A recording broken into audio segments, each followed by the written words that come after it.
अक्षय तृतीया हा 3.5 मुहूर्तापैकी एक असल्याने या सणाला अतिशय महत्त्व आहे। या दिवशी भगवान विष्णू व माता लक्ष्मी यांचे एकत्रित पूजन केले जाते। घरामध्ये सुख शांती समृद्धी आणि संपत्ती यावी यासाठी माता लक्ष्मी व भगवान विष्णूंना एकत्रित पूजले जाते।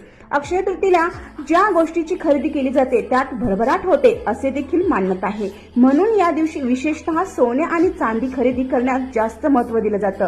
अगदी गुंजभर का होईना सोनं तुम्ही खरेदी करू शकता किंवा चांदी खरेदी करू शकता, पण काही कारणाने तुम्हाला सोने आणि चांदी खरेदी करणं जर शक्य झाले नसेल तर सोन्यापेक्षाही मौल्यवान वस्तू आणि आपल्या संसारामध्ये सुख समृद्धी ऐश्वर्य आणणाऱ्या काही गोष्टींची नक्कीच तुम्ही खरेदी करू शकता। मग अशा या कोणत्या गोष्टी आहेत ज्या आपल्या बजेटमध्ये सुद्धा आहे? मग ती वस्तू आहे भक्त हो कुलदेवतेची मूर्ती। आपलं देवघर जे आहे ते आपले कुलदेवतेची मूर्ती किंवा कुलदेवीचा टाक याशिवाय अपूर्ण आहे। त्यामुळे तुमच्या देवघरामध्ये सर्व यंत्र आहेत, सर्व देवी देवतांचे फोटो आहेत, सगळं काही आहे, पण तुमच्या कुलदेवतेला स्थान नसेल, तुमच्या कुलदैवताला तुमच्या देवघरात स्थान नसेल तर तुमचं देवघर किंवा तुमचं घर हे अपूर्ण आहे भक्त हो। त्यामुळे अक्षय तृतीयेच्या मुहूर्तावर तुम्ही तुमच्या कुलदेवीची मूर्ती किंवा तुमच्या कुलदेवीचा टाक खरेदी करू शकता आणि देवघरामध्ये त्याची स्थापना करू शकता।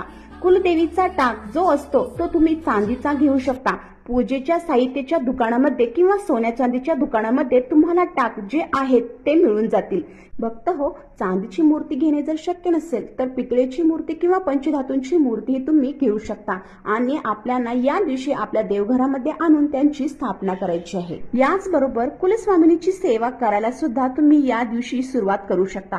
काही जर शक्य झाले नसेल तर अक्षय तृतीयेच्या दिवशी एक सुरई तुम्ही खरेदी करा, त्यामध्ये पाणी भरा आणि हे पाणी भरलेला माठ किंवा पाण्याने भरलेली जी सुरई आहे ते एखाद्या गरजू गरीबी व्यक्तीला आपल्या पितरांचे स्मरण करून तुम्ही दान करा। यामुळे आपल्या पितरांची कृपा आपल्याला मिळते, पितृशांती होते, पितृदोषामुळे जे काही अडचणी तुम्हाला तुमच्या जीवनामध्ये तुमच्या कामामध्ये येत आहेत ते दूर होण्यास मदत होईल। आणि कोणी गरजू गरीब व्यक्ती हा पाण्याने भरलेला माठ घेणार नसेल तर तुम्ही तुमच्या घराच्या आजूबाजूला एखादं कुठेही कोणतं मंदिर असेल तर त्या मंदिरामध्ये नेऊन तुम्ही ठेवू शकता।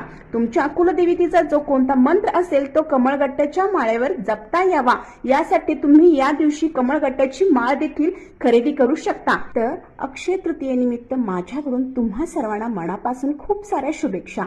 ही माहिती जर खरंच तुम्हाला महत्त्वपूर्ण वाटली असेल तर आपल्या पेजला लाईक, शेअर आणि सबस्क्राईब करायला विसरू नका।